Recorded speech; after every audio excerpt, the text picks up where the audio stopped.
And we are back to broader financial feature. Thanks for watching. In today's video, we're going to talk about AT&T and HBO and HBO Max and how many subs they received. As you can see on the title here, AT&T added 2.8 million subscribers. That includes HBO and HBO Max subscriptions for the quarter of Q2. Now, before we get started, hit that subscribe button. It really helps out the channel, help us grow, and smash that like button. It costs you nothing. And before we get started, stay tuned.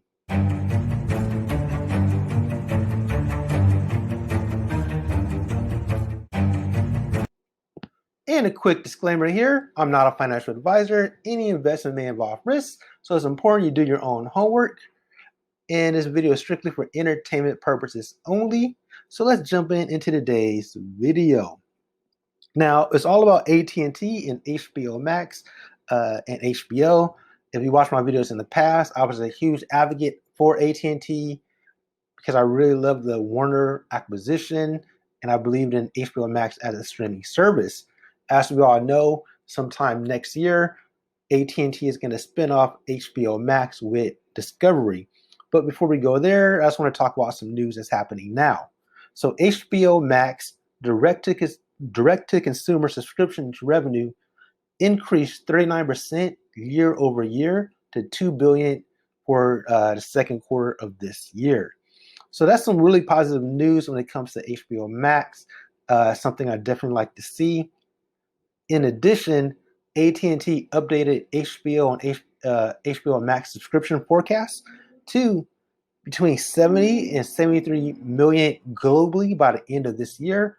So they really have a lot of faith when it comes to the HBO brand, HBO Max brand, especially as a global brand, as they start to extend out globally around the world. In addition, HBO Max had another strong quarter and is ahead of plans to be a leading direct-to-consumer streaming platform for both subscribers and ad-supported choices. This is according to John Stankey, he said in the Q2 results. So they're definitely trying to build out the HBO Max platform. They have great shows that I like to watch. In addition, their day and date movie has been an interesting play.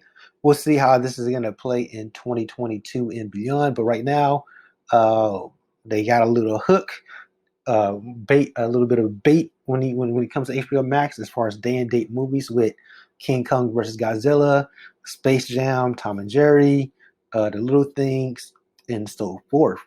Not to mention you have Dune coming up later this year, in the new Matrix movies, and Suicide Squad coming soon. So they have a lot of movies to keep people on the hook to last until at least the end of this year. And the key note here is starting June 2nd, HBO Max debated their ads platform for $9.99 a month versus $14.99. So if you don't want to pay the $14.99, you can get the ad-supported HBO Max. The only thing is when you get the ad-supported one, you don't get the day-and-date movies like the Space Jams 2, the Suicide Squad sequel, and so forth. So I do see why they're offering it, because you do get their other content, but you're not going to get the day-and-date movies. But you do get their TV shows and some of their direct-to-TV movies. I believe they have a Batgirl in the works, so you can still get a lot of great content. You just want to get some of the movies. Overall, AT&T beat Wall Street estimates on revenue and earnings, which is good. I like to see the company grow their revenue and earnings. The company reported Q2 revenue of $44 billion. That's with a B, right? All I want is a couple of million. I'm not greedy.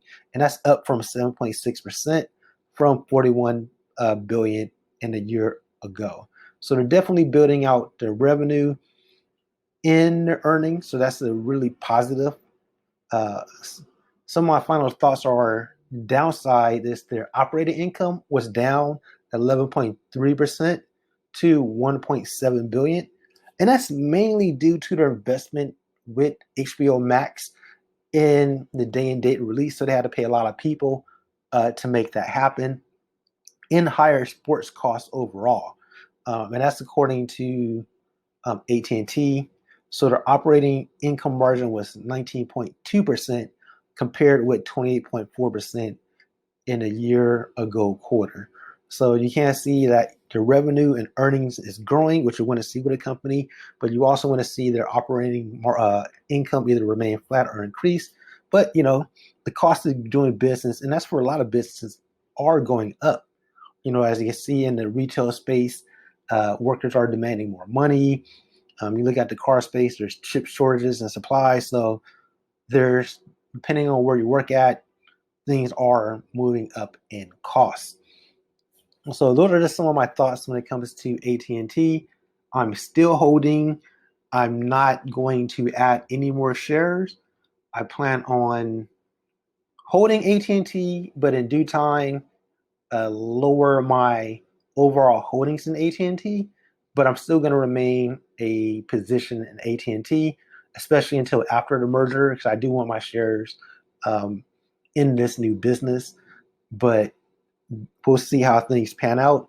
I'm always going to keep a close eye on AT&T to see where they're going, where they're headed, and what's happening next.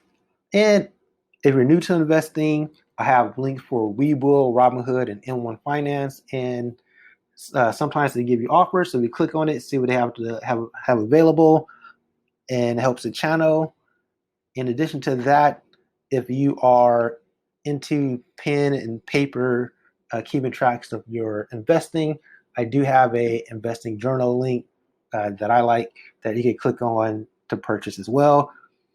And until next time, everybody, let me know what are some of your favorite stocks. Do you even like AT&T as a company? Do you still own them? What do you think is going to happen with them in the future? And don't forget to like, comment, and subscribe. Until next time, everybody, have a good one. Peace.